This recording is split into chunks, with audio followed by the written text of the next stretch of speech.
साथियों नमस्कार।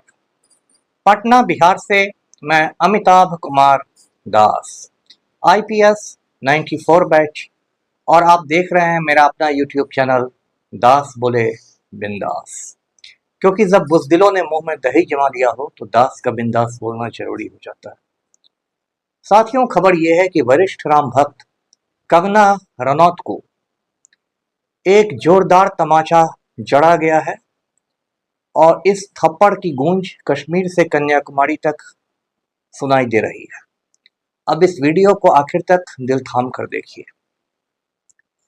साथियों, ये जो कंगना रनौत हैं, आप जानते हैं बॉलीवुड अभिनेत्री हैं, और अभी जो चुनाव हुए हैं 4 जून को जो नतीजे आए हैं उसमें ये हिमाचल प्रदेश की मंडी लोकसभा सीट से भाजपा के टिकट पर चुनाव जीतकर सांसद बनी हैं। अभी 1-2 रोज पहले की बात है कि कंगना रनौत शिमला से चंडीगढ़ विस्तारा एयरलाइंस की फ्लाइट से आई और चंडीगढ़ एयरपोर्ट पर जब वो पहुंची, सुरक्षा जांच के दौरान सीआईएसएफ की एक जवान कुलविंदर कौर ने कंगना रनौत को एक थप्पड़ जड़ दिया। सीआईएसएफ का मतलब साथियों होता है central industrial security force. Hindi में से कहेंगे केंद्रीय औद्योगिक सुरक्षा बल। ये एक केंद्रीय पुलिस संगठन है, एक तरह का अर्धसैनिक बल है। और सीआईएसएफ जो है वो देश भर के विमान अड्डों की, एयरपोर्ट्स की रखवाली करता है। हवाई अड्डों के अलावा भी बहुत जगहों की रखवाली करता है। जैसे आप ताजमहल भी जाएंगे तो वहां भी आपको सीआईएसएफ के जवान तैनात मिलेंगे। तो उसी सीआईएसएफ की जवान ये थी कुलविंदर कौर। खबर जो आ रही है ये 2009 से नौकरी कर रही है और जो इसका पति है वो भी सीआईएसएफ में ही जवान है। तो उसने एक थप्पड़ जड़ दिया।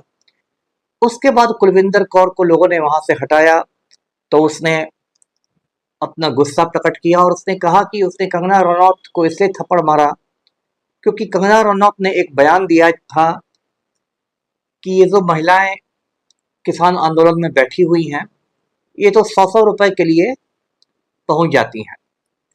और सिंघू बॉर्डर पर जो किसानों का धरना हुआ था उसमें कुलविंदर कौर की मां भी शामिल हुई थी।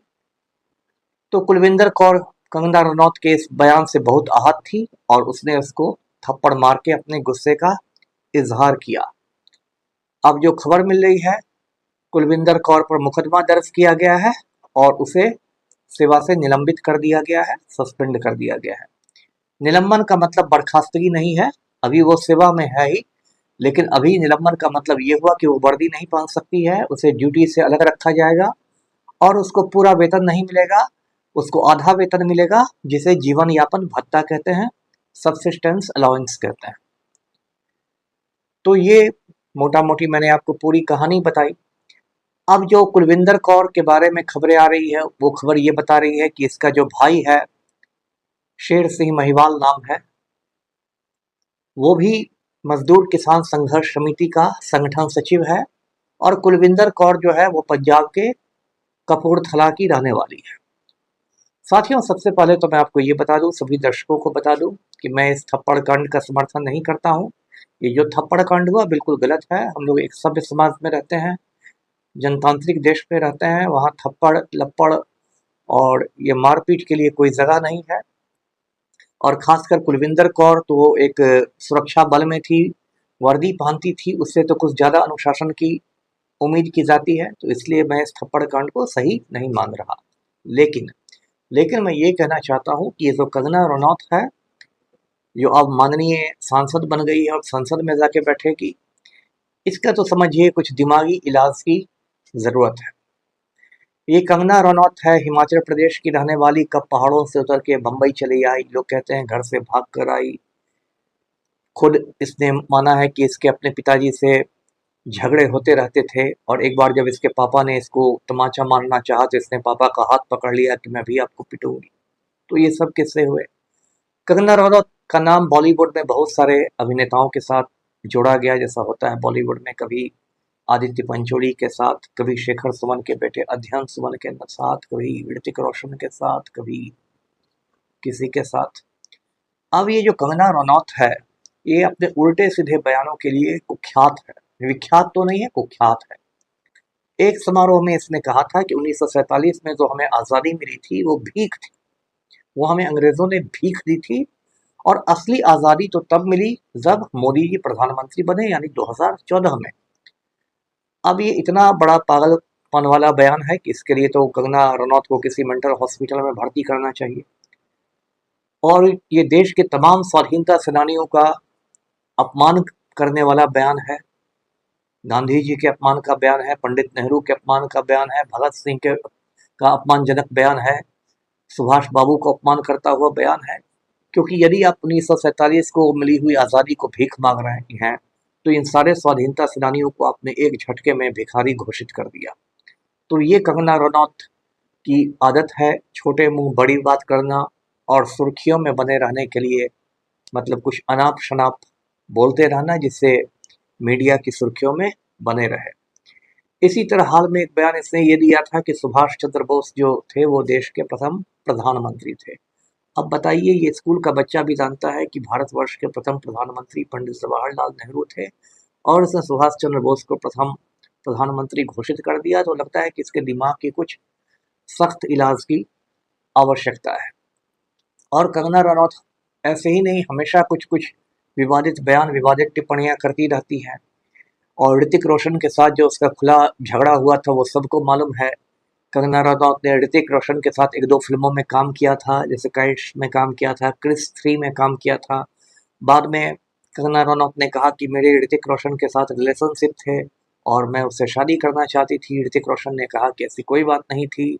बहुत झगड़ा हुआ, कंगना रनौत ने उसको अपना सिली एक्स कहना शुरू किया, यानी कि मूर्ख भूतपूर्व प्रेमी। ऋतिक रोशन ने उस पर मुकदमा दायर किया स्टॉकिंग करने का, यानी कि पीछा करने का, हैरेसमेंट का। तो मतलब बहुत उसमें रायता फैला कंगना रनौत और ऋतिक रोशन के विवाद में। उसके बाद कंगना रनौत ने एक बार उर्मिला मातोंडकर, तो बॉलीवुड अभिनेत्री हैं, उनको सॉफ्ट पॉर्न स्टार कह दिया। सॉफ्ट पॉर्न का मतलब हुआ कि हल्का फुल्का अश्लील फिल्मों में काम करने वाला उस आदमी औरत को सॉफ्ट पॉर्न स्टार कहते हैं। तो ये भी उसने उर्मिला मातोंडकर के बारे में बयान दिया। इसी तरह उसके उल्टे सीधे बयान आते रहे। एक बार तो संजय राउत जो शिवसेना के नेता हैं उनसे बहुत झगड़ा हुआ, बहुत विवादित टिप्पणी हुई, और अंत में उद्धव ठाकरे उस समय मुख्यमंत्री थे महाराष्ट्र के, कंगना रनौत के कार्यालय को तोड़ने के लिए बॉम्बे म्यूनिसिपल कॉरपोरेशन के लोग भी आ गए। फिर कंगना रनौत हाई कोर्ट में गई, वहां भी बहुत हंगामा हुआ। तो संक्षेप में ये कंगना रनौत की मतलब पुरानी फितरत है, और इस देश का दुर्भाग्य है कि ऐसी मतलब आप समझ सकते हैं सन की औरत देश के संसद में बैठेगी और अब देश का कानून बनाएगी। इस देश में कन्हैया कुमार जैसा जो बुद्धिजीवी है, पढ़ा लिखा आदमी है, डॉक्टर कन्हैया कुमार जैसा व्यक्ति चुनाव हार जाता है, और कंगना रनौत जो कहती है कि 2014 में देश आज़ाद हुआ था, वो संसद पहुंच जाती है। ये इस देश की आप बदनसीबी मान सकते हैं। साथियों, इस पूरे मामले के बाद ये मामला बहुत चर्चित हो गया है, थप्पड़ कांड।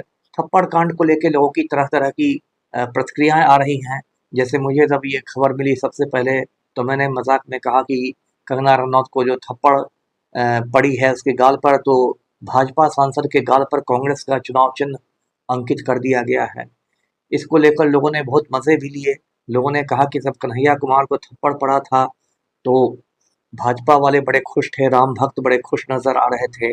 आज जब कंगना रनौत को थप्पड़ लगी है तब राम भक्त छाती पीट रहे हैं। बहुत सारे लोग कुलविंदर कौर को पंजाब की शेरनी बताने लगे हैं, उस पर पंजाबी गाने सोशल मीडिया पर आने लगे हैं। और सबसे बड़ी बात की जो पूरा जो किसान मोर्चा और देश के जो किसान नेता हैं वो कुलविंदर कौर के साथ मजबूती से खड़े हो गए हैं। जैसे राकेश टिकैत जो आज की तारीख में हिंदुस्तान के सबसे बड़े किसान नेता हैं, राकेश टिकैत का बयान आया कि थप्पड़ वप्पड़ वाली बात कुछ नहीं हुई थी, कुछ बहस जरूर हुई थी हवाई अड्डे पर कंगना रनौत और कुलविंदर कौर के बीच। और राकेश टिकैत ने कहा कि हम लोग कुलविंदर कौर के साथ हैं, यदि उसने थप्पड़ मारा है तो गलत काम किया है, लेकिन ऐसे किसी की मां पर टिप्पणी करने पर कोई भी व्यक्ति आहत हो सकता है। कल जो किसान मोर्चा है, संयुक्त किसान मोर्चा, कल बाकायदा उसका प्रेस कॉन्फ्रेंस हुआ। उसे किसान के नेताओं ने कहा कि वो लोग कुलविंदर कौर के साथ हैं, और आज यानी 8 जून को उन्होंने कहा है कि मोहाली, जो चंडीगढ़ से सटा हुआ इलाका है पंजाब का, मोहाली में उन्होंने कहा है कि गुरुद्वारा अम्बे साहब है, उसमें वो लोग बाकायदा बैठक करेंगे और कंगना रनौत के लिए कुलविंदर कौर के लिए एक इंसाफ मार्च निकाला जाएगा। और एक आपको संगीत निर्देशक हैं, म्यूजिक डायरेक्टर हैं, विशाल डडलानी नाम है। विशाल डडलानी तो इतने बड़े मतलब फैन हो गए हैं कुलविंदर कौर के कि उन्होंने कहा कि यदि कुलविंदर कौर को उसकी नौकरी से हटा दिया जाता है तो मैं उसको बॉलीवुड में काम देने के लिए तैयार हूँ। तो इस तरह बहुत सारी बातें कुलविंदर कौर के सपोर्ट में आ रही है। साथियों, कुलविंदर कौर ने जो किया उसकी तो मैं पहले निंदा कर चुका हूँ कि थप्पड़ कांड सही नहीं है, लेकिन इससे एक मतलब सकारात्मक पहलू इसका ये है कि किसान आंदोलन एक बार फिर से मुझे इस देश में शुरू हुआ दिखाई दे रहा है। आप जानते हैं कि जब गौतम अडानी के हुक्म पर उसके चपरासी नरेंद्र मोदी ने 3 कृषि कानून बनाए थे, लोकसभा और राज्यसभा दोनों में पास करवाए थे, तो पूरे देश में किसानों ने उसका विरोध किया था और 13 महीने यानी कि 1 साल से भी ज़्यादा किसानों का आंदोलन चला था, जिसमें 30 किसान संगठनों ने भाग लिया था और संयुक्त किसान मोर्चा उसका समन्वय कर रहा था। और सिंघू बॉर्डर पर, टिकरी बॉर्डर पर, गाजीपुर बॉर्डर पर हजारों लाखों किसान बैठे हुए थे, बूढ़े बच्चे औरतें सब बैठे हुए थे खुले आसमान के नीचे कड़ाके की ठंड में। उसमें 700 किसान शहीद हो गए, लेकिन किसानों ने हौसला नहीं खोया। उस समय नरेंद्र मोदी ने गोदी मीडिया को सुपारी दे दी थी कि किसान आंदोलन को बदनाम करो। तो जैसा गोदी मीडिया में मोदी के दलाल लोग बैठे हुए हैं, वो दिन रात किसान आंदोलन को बदनाम करने के लिए कोशिश कर रहे थे। इस तरह के उस पर कैप्शन दिए जा रहे थे टीवी चैनलों में कि असली किसान खेत में, नकली किसान बॉर्डर पर, असली किसान खेतों में, नकली किसान बॉर्डर पर। बीच में टीवी चैनलों ने कहना शुरू किया कि खालिस्तानियों ने इस आंदोलन को हाईजैक कर लिया है, क्योंकि बीच में क्या हुआ था कि एक दीप संधू नाम का लड़का था, वारिस पंजाब दे उसका संगठन था। दीप संधू ने क्या किया कि लाल किले के पास एक निशान साहब फहरा दिया, जो कि सिख पंथ का झंडा है। अब देखिए, वो सिख पंथ का झंडा है, उसे निशान साहब कहते हैं, वो सभी गुरुद्वारों में फहराया जाता है। लेकिन गोदी मीडिया में जो झूठ बोलने वाले दलाल पत्रकार हैं, उन लोगों ने पब्लिक को उल्लू बनाया और कहा कि ये खालिस्तान का झंडा फहरा दिया गया है। इस तरह का बहुत सारा दुष्प्रचार की बात चली।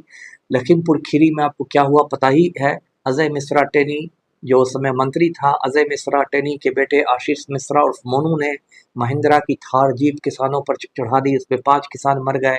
करनाल लाठीचार्ज में किसान की जान गई, लेकिन अंत तक किसान टस से मस नहीं हुए और अंत में नरेंद्र मोदी बिल्कुल दुम दबा के टीवी पर हाजिर हुआ और उसने कहा कि लगता है मेरी ही तपस्या में कुछ कमी रह गई है और मैं किसानों को समझा नहीं सका बिल के फायदे, और इसलिए मैं कृषि कानूनों को वापस लेता हूँ। उसका किसान आंदोलन समाप्त हो गया। इस साल 13 फरवरी के आसपास ये आंदोलन फिर शुरू हुआ, क्योंकि आंदोलनकारियों की एक जो मुख्य मांग थी, जो एमएसपी से संबंधित थी, मिनिमम सपोर्ट प्राइस से, न्यूनतम समर्थन मूल्य से, उस मांग को सरकार ने अब तक नहीं माना है। सरकार ने एमएसपी की गारंटी नहीं दी है। इस बार भी इस आंदोलन को बहुत कुचला गया और कोशिश की गई कि हरियाणा से पंजाब किसान नहीं घुस सके, और उसमें गोली चलाई गई, जिसमें शुभकरण सिंह नाम के एक मतलब नौजवान की मौत भी हो गई। उसके बाद फिर पूरा देश चुनावों में व्यस्त हो गया और किसान आंदोलन थोड़ा मंद हो गया।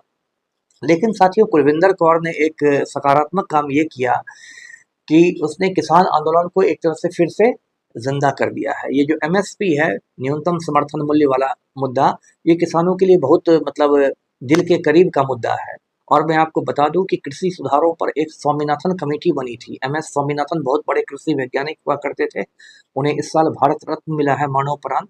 तो स्वामीनाथन कमेटी बनी थी जिसने एमएसपी यानी मिनिमम सपोर्ट प्राइस के लिए एक फॉर्मूला दिया था, उसकी गणना के लिए एक फार्मूला दिया था। वो फार्मूला था C2 प्लस 50%। C2 का मतलब हुआ 2 बार C, एक C का मतलब है कॉम्प्रिहेंसिव और एक C का मतलब है कॉस्ट। कॉम्प्रिहेंसिव कॉस्ट मतलब हिंदी में कहेंगे कुल लागत, क्योंकि किसान जब खेती करता है तो उसको बहुत चीज़ों का लागत लगता है। उसको बीज पर लागत लगती है, उसकी लागत खाद पर लगती है, उसकी लागत कटाई पर लगती है, उसकी लागत मजदूरी पर लगती है। तो सारे जो लागत होते हैं उसके लिए उसने कहा C2 यानी कॉम्प्रिहेंसिव कॉस्ट। तो ये फार्मूला भारत सरकार मान चुकी है, इसके बावजूद MSP की गारंटी नहीं दी जा रही है। कंगना रनौत के बारे में मैं एक दो और बात बताता चलूँ। कंगना रनौत ने एक फिल्म में चिराग पासवान जो है हमारे हाजीपुर के सांसद, उनके साथ भी काम किया है। ये फिल्म 2011 में रिलीज हुई थी। फिल्म का नाम है मिले ना मिले हम। तो उस फिल्म में होता है कि चिराग पासवान और कंगना रनौत तो मिल जाते हैं, लेकिन ऐसा हुआ कि उस फिल्म को कोई दर्शक ही नहीं मिला। तो वो फिल्म बुरी तरह से बॉक्स ऑफिस पर मतलब फ्लॉप कर गई, और उसका चिराग पासवान ने फिल्मों में काम करने से तौबा कर लिया और फिर वो पूरी तरह से राजनीति में आ गए। ये जो थप्पड़ कांड हुआ है उसमें कंगना रनौत की इसलिए भी आलोचना की जा रही है क्योंकि उसने इस थप्पड़ कांड को सीधे पंजाब के आतंकवाद से जोड़ दिया, जबकि इसमें ये थप्पड़ कांड कोई आतंकवादी घटना नहीं है, ना ही कुलविंदर कौर का संबंध किसी आतंकवादी संगठन से है। सिर्फ उसने अपनी माँ के अपमान पर अपना रोष दिखाया था। और लोग कंगना रनौत की इसलिए आलोचना कर रहे हैं कि एक थप्पड़ पर उसे पंजाब में आतंकवाद दिख गया, लेकिन मणिपुर 1 साल से जल रहा है, उस पर कंगना रनौत ने कुछ भी कहना उचित नहीं समझा। तो साथियों, आज का वीडियो यहीं तक था। इस वीडियो को लाइक करें, शेयर करें और मेरे YouTube चैनल को सब्सक्राइब करें। धन्यवाद। जय हिंद।